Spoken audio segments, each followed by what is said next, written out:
I can share this one well, knowing my fellow panelists.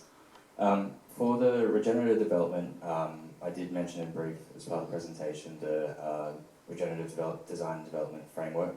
It's been out of the US for the last 30 years. And as I said, they're development people, architects, permaculture, social sciences.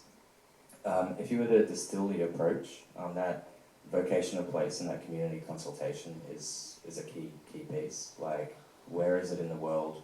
Why is it that way? What is the nature? What is the community? What was it evolved to be? How can we actually set up this whole ecosystem to share that story? And there's a built environment piece, and there's obviously an operations and procurement piece that goes there. So how can you set up that whole infrastructure with the consent of the community to share the story it wants to sell and help reinforce that?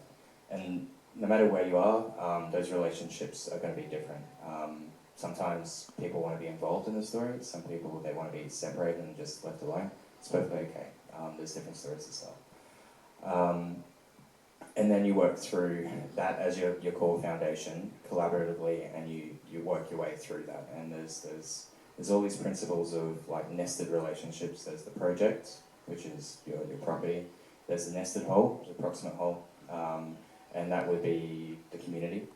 It could be Uber in the context in this thing. And then there's a greater whole. Is it Bali? Is it a different sector? Or is there a different geographic scope? So that's where you'd start. Your second question, I was probably going to answer half of and then pass the mic, but can you just remind me? It was in investability and balancing.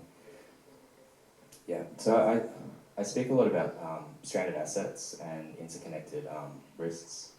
The one I like using a lot is I was in Fiji in July speaking on this and talking about bacon.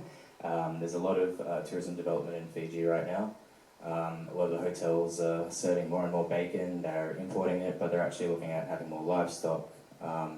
There's effluent that's going out into the ocean. It's causing algal blooms. It's bleaching the corals. They're getting rid of the mangroves.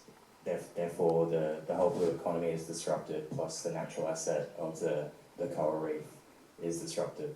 So when you're thinking those systems, you're like, just remove the bacon.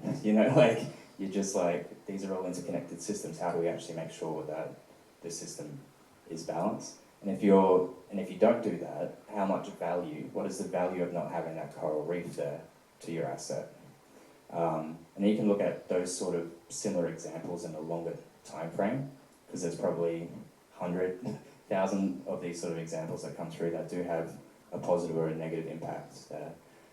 Throughout Asia, I think there's a hotel net regenerative travel network in Malaysia. I don't want to name exactly what it is, but I think it's also got to do with that OTA not having as good distribution in this part of the world.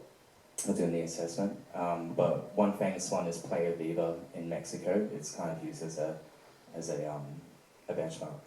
I'm going to hand the mic over.